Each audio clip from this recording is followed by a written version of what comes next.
Voici la voiture qui ne cesse de grandir. La Mini Countryman, le petit break de chasse des années 60, mesure désormais 4,30 m. Jean-Michel Normand, est-ce que ça n'est pas la Mini de trop ? C'est la fin du Small is Beautiful. Alors, je ne sais pas si Big est peut-être Beautiful chez Mini.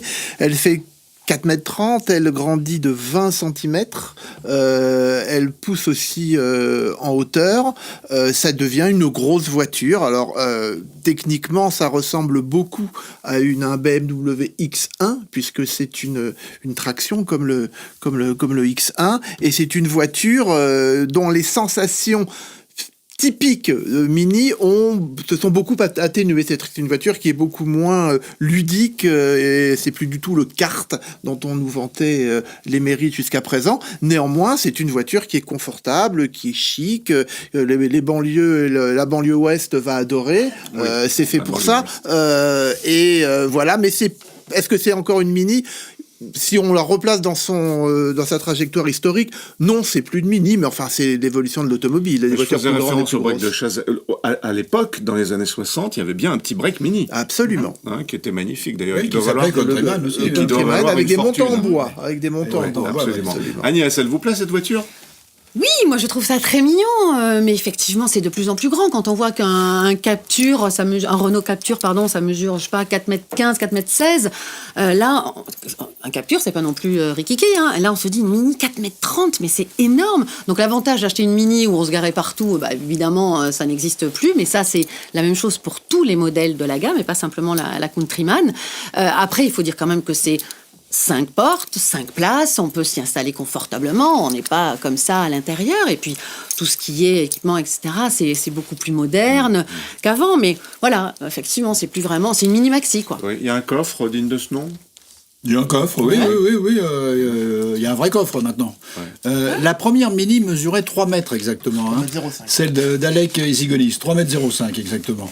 Et donc maintenant, là, on a quand même 1,20 m de plus, qui est quand même beaucoup. C'est vraiment énorme. 1,30 m de plus même. Donc oui, ça n'a plus rien à voir avec la Mini. Il n'y a plus que la marque, quoi, finalement, c'est ça. Alors la marque, c'est les motorisations BMW, par exemple. Alors, je ne veux pas faire le relais du constructeur, mais c'est pas une Mini, c'est une Countryman. Ouais. Si on prend pas l'habitude, elle est ressortie en 2000, la Mini. Si depuis 2000, on n'a pas compris que Mini, c'était une marque qui avait un modèle qui était la Mini et que tout le reste, c'était des compléments autour de cette marque, on va avoir du mal. Bon, personnellement, je trouve l'exercice un peu spécieux. En revanche, on a une voiture de 4,30 m avec une vraie habitabilité, enfin des places arrière. La voiture, elle est belle, elle n'est pas belle. Elle a quand même des proportions, de bonnes proportions par rapport à la version d'avant, qui a été un carton. Celle-là, elle est partie pour faire pareil.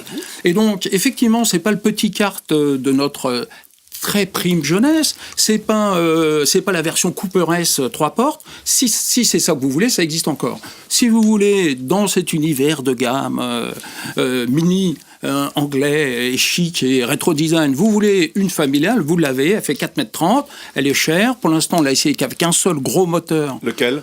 192 chevaux, essence, ouais. Donc, et 4 roues motrices et une boîte auto. Ouais.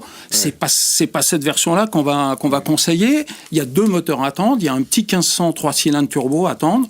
Et puis un 2 litres diesel qui fera 150 chevaux. C'est une voiture lourde. Donc, effectivement, vous me posiez la question. C'est un châssis, c'est de la techno BMW. Ce sont des moteurs BMW. Mais on a un typage qui est bourgeois, chic bourgeois. Est-ce que vous vous êtes fait plaisir au volant ?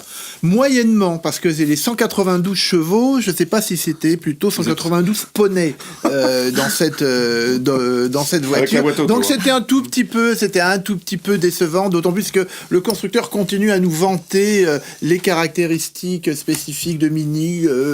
C'est pas aussi remuant que ça. En fait, le marketing, c'est que cette voiture aspire à devenir une voiture unique dans le foyer. Jusqu'à présent, c'était pas évident. Voilà, c'est une familiale, c'est exact. Voilà. Donc on peut comprendre absolument, mais là il y a un changement qualitatif qui intervient au bout d'un moment parce que 4,30 m, c'est plus une Mini. Denis Astagno, vous avez trouvé les 192 chevaux ? Moyennement.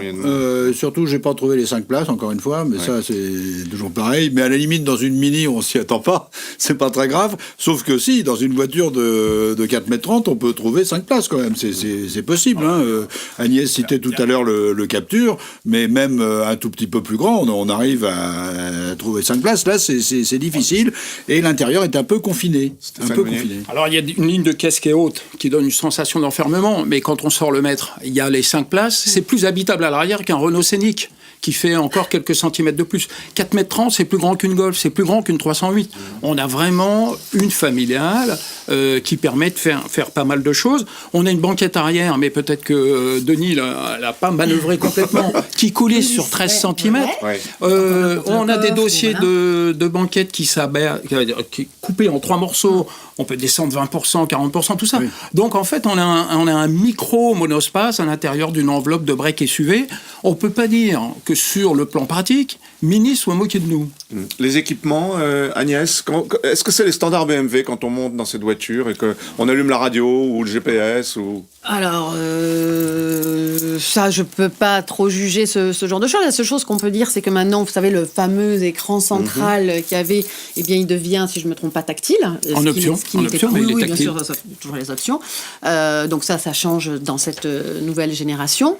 Mais sinon, oui, il y a toutes les aides à la conduite qu'on trouve maintenant dans ce style de voiture et à ce prix-là aussi. Oui, qui sont des prix BM. Et qui augmentent de 2 000 €.